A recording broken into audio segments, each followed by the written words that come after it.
Hello everyone, welcome back to my channel economics time and this is Sonam. आज के हम video lecture में discuss करने वाले हैं टेक्निकल प्रोग्रेस। टेक्निकल प्रोग्रेस क्या होती है, इसका जो क्लासिफिकेशन दिया हुआ है वो क्लासिफिकेशन डिटेल में हम डिस्कस करेंगे। बेसिकली जैसे कल हम बात कर रहे थे लास्ट वीडियो लेक्चर में कि इकोनॉमिक ग्रोथ, किसी भी कंट्री की इकोनॉमिक ग्रोथ है मेनली 2 फैक्टर्स पे डिपेंड करती है, रिसोर्सेज एंड टेक्निकल प्रोग्रेस। अगर उस कंट्री के अंदर जो रिसोर्सेज हैं उसकी क्वांटिटी इंक्रीज की जाए तो वो भी इकोनॉमिक ग्रोथ को लीड करेगी। अगर टेक्नोलॉजिकल एडवांसमेंट होते हैं तो उससे भी इकोनॉमिक ग्रोथ होगी।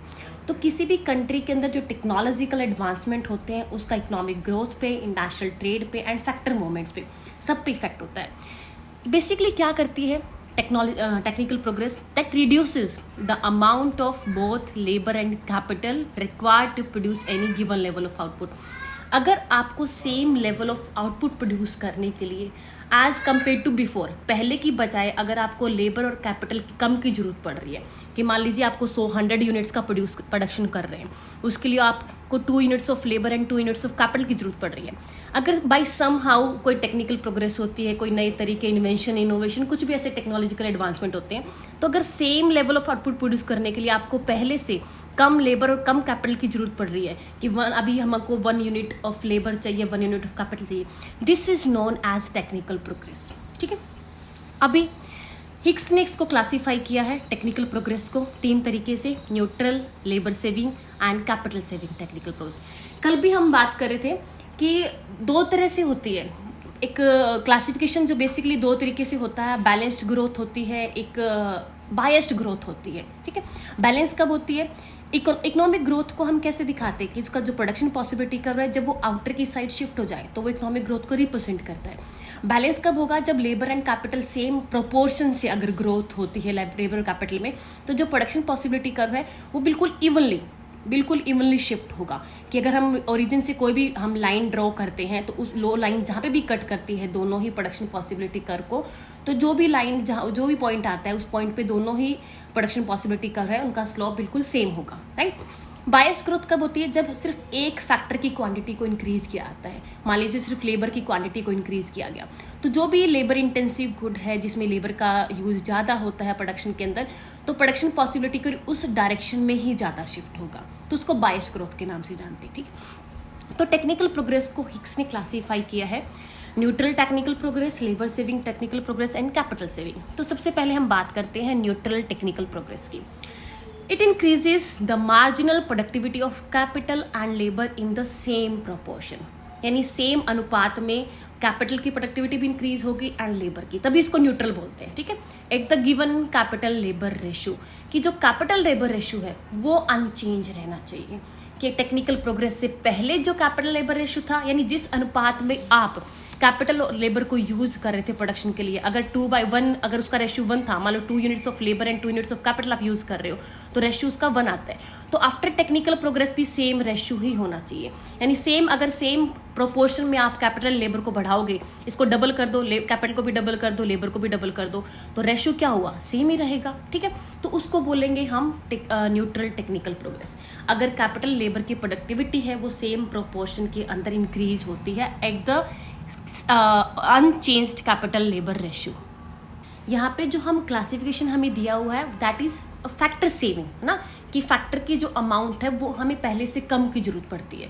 तो न्यूट्रल में क्या होगा? पहले से आप सेम लेवल ऑफ आउटपुट को प्रोड्यूस करने के लिए आपको दोनों ही लेबर एंड कैपिटल दोनों की ही एज कम्पेयर टू बिफोर जो भी हमारा कॉम्बिनेशन हम यूज कर रहे थे, जो अमाउंट यूज कर रहे थे उससे पहले मतलब कम की जरूरत पड़ती है। हम same level of output can be produce with less labour and less capital. Second आता है हमारा labour saving technical progress, that increases the productivity of capital proportionally more than the productivity of labour. यहाँ पे आप ध्यान दीजिए, that is labour saving, labour को save करना है। ठीक है, basically a factor saving bias also implies a factor using bias. ठीक है, technical progress has a factor using बायस कब होगा? जब वो एक फैक्टर की जो मार्जिनल प्रोडक्टिविटी है वो इंक्रीज करती है। इन केस ऑफ मान लीजिए लेबर सेविंग टेक्नोलॉजी आप यूज कर रहे हो तो यूज फैक्टर वहां पे वो कैपिटल होगा। ठीक है, तो यहाँ पे जो कैपिटल है यानी यूज्ड फैक्टर है उसकी जो मार्जिनल प्रोडक्टिविटी है वो मोर इंक्रीज करेगी as compare to labour more proportionally, ठीक है। तो दैट इज यहाँ पे नहीं लेबर सेविंग है, that is synonyms of capital using. Capital saving is synonyms for labour saving, ठीक है। तो लेबर सेविंग टेक्निकल प्रोग्रेस में क्या है कि जो कैपिटल की प्रोडक्टिविटी है वो प्रोपोर्शनलिटी ज़्यादा इंक्रीज होती है एज कम्पेयर टू लेबर। के इज सब्स्टिट्यूटेड फॉर एल, यानी एल की जगह पे अब के को सब्स्टिट्यूट किया जाएगा, लेबर को सेव करना है, ठीक है। तो लेबर की जगह पे कैपिटल को यूज किया जाएगा। More capital is used per unit of labour, ठीक है। के बाई एल, अब मोर कैपिटल यूज होगी, कैपिटल का अमाउंट बढ़ेगा तो के by L ratio rises in labour saving technical progress, ठीक है। Next one is capital saving technical progress. इसमें क्या होगा, दैट इज लेबर यूजिंग, है ना। तो it increases the productivity of labour proportionality more than the productivity of capital. अब यहाँ पे लेबर को कैपिटल के लिए सब्स्टिट्यूट किया जाएगा तो के बाई एल रेशियो है, क्योंकि एल का अमाउंट बढ़ रहा है तो के बाई एल रेशियो क्या करेगा, वो डिक्रीज करेगा। यहाँ पे डायग्राम के जरिए हमने तीनों ही टेक्निकल प्रोग्रेस को दिखाया है। न्यूट्रल टेक्निकल प्रोग्रेस क्या दिखाती है कि same level of amount output को, पहले भी हम 10 यूनिट्स ऑफ एक्स को प्रोड्यूस कर रहे थे पॉइंट ई के ऊपर, इसमें 3 यूनिट्स ऑफ लेबर की जरूरत थी और 3 यूनिट्स ऑफ कैपिटल की जरूरत थी। के बाई एल रेशियो क्या था, 1 था। अब न्यू इक्विलिब्रियम पॉइंट पे यानी आफ्टर टेक्निकल प्रोग्रेस के बाद आप सेम लेवल ऑफ आउटपुट को प्रोड्यूस करने के लिए आपको पहले से यानी यहाँ पे 1.5 यूनिट्स ऑफ लेबर की जरूरत है, 1.5 यूनिट्स कैपिटल की जरूरत है। यहाँ पे जो कैपिटल लेबर रेशियो है वो भी सेम अनचेंज रहेगा। न्यूट्रल टेक्निकल प्रोग्रेस में हमने कहा था के बाई एल रेशियो वो अनचेंज रहता है, ठीक है। तो ये न्यूट्रल टेक्निकल प्रोग्रेस को दिखाता है।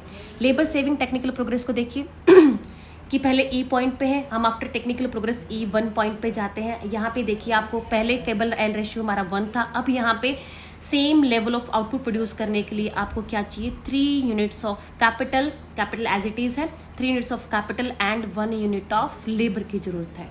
Sorry 2 units of capital and 1 unit of labour की जरूरत है। यानी यहाँ पे जो के बाई एल रेशियो है दैट इज 2, यानी के बाई एल रेशियो क्या हो रहा है, यहाँ पे इंक्रीज हो रहा है। लेबर सेविंग टेक्निकल प्रोग्रेस में जो कैपिटल का अमाउंट है वो ज़्यादा यूज किया जाता है एज कम्पेयर टू लेबर, यानी मार्जिनल प्रोडक्टिविटी है वो कैपिटल की ज़्यादा इंक्रीज होती है एज कम्पेयर टू लेबर, ठीक है। That is labour saving technical progress. Similarly capital saving technical progress को दिखा सकते हैं हम, ई पॉइंट पे हमारा के बाई एल रेशियो 1। अब आफ्टर टेक्निकल प्रोग्रेस यहाँ पे कैपिटल सेविंग है तो यहाँ पे लेबर का अमाउंट ज़्यादा यूज़ किया जाएगा, लेबर की प्रोडक्टिविटी इंक्रीज होगी more proportionality as compare to capital. तो यहाँ इस न्यू इक्विलिब्रियम पॉइंट के ऊपर E1 पे आपको 2 यूनिट्स ऑफ लेबर की जरूरत पड़ रही है एंड 1 यूनिट ऑफ कैपिटल, यानी के बाई एल रेशियो इज 1/2, ठीक है। दैट इज यानी के बाई एल रेशियो क्या हो रहा है, यहाँ पे डिक्रीज हो रहा है। तो ये है कैपिटल सेविंग टेक्निकल प्रोग्रेस। तो this was our technical progress कि कैसे क्या टेक्निकल प्रोग्रेस होती है, कैसे इम्प्लाई करती है टेक्निकल इकोनॉमिक ग्रोथ को कैसे इफेक्ट करती है और कैसे इसका क्लासिफिकेशन है तीनों ही पार्ट्स के अंदर, neutral, labour saving and capital saving. So thank you very much and keep watching.